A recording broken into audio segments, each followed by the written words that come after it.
தோட்டத்தில் கத்திரிக்காய் இருக்கேன்னு சொல்லிட்டு பறிக்க வந்தேன். அப்போ சில விஷயம் ஞாபகம் வந்தது. நிறைய பேரோட கேள்வி வந்து என்ன உரம் கொடுக்குறீங்க அப்படின்னு தான் நிறைய பேர் கேட்குறீங்க.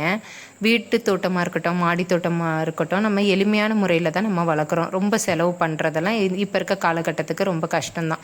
வீட்டிலே வந்து நமக்கு காய்கறி வேஸ்ட்டாக இருக்கட்டும், இல்லை கீரை ஆஞ்சிட்டு அந்த காம்புகளாக இருக்கட்டும், அதுவே பார்த்திங்கன்னா ஒரு நாளைக்கு ஒரு கேரி பேக் ஃபுல்லாக வந்துடும். அதெல்லாம் வேஸ்ட்டாக குப்பையில் போடாமல் ஒரு பெரிய ட்ரம்மில் அதெல்லாம் சேர்த்து வச்சு நல்லா மக்க வச்சுட்டு, அதுக்கப்புறம் செடிங்களை சுற்றி லைட்டாக குழி எடுத்துட்டு அதை வந்து நம்ம ஒரு 10 நாளைக்கு ஒரு முறை இல்லை 15 நாளைக்கு ஒரு முறை கூட கொஞ்சம் லைட்டாக தூவி விட்டுட்டு நம்ம வந்து தண்ணி ஊற்றிட்டு வந்தாலே போதும்.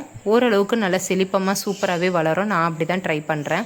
அரிசி கழுவின தண்ணி, பருப்பு கழுவின தண்ணி, கீரை அலசுறது, காய்கறி அலசுறது அதெல்லாம் கூட கீழே ஊற்றாமல் ஒரு பெரிய ட்ரம்மில் அதை நல்லா புளிக்க வச்சுட்டு அதுக்கப்புறம் தண்ணி கலந்து தான் ஊற்றிட்டுருக்கேன். நல்ல காய்கள் வைக்குது, நல்ல டிஃப்ரென்சஸ் தெரியுது. செலவே இல்லாமல் எளிமையான முறையில் தான் நம்ம பண்ணிகிட்ருக்கோம். நீங்களுமே இந்த மாதிரி மெத்தட் பிடிச்சிருந்தா ட்ரை பண்ணுங்கள். மறக்காமல் என்னோடய சேனலையும் பேஜையும் ஃபாலோ பண்ணிக்கோங்க. சூப்பரான அறுவடைங்க.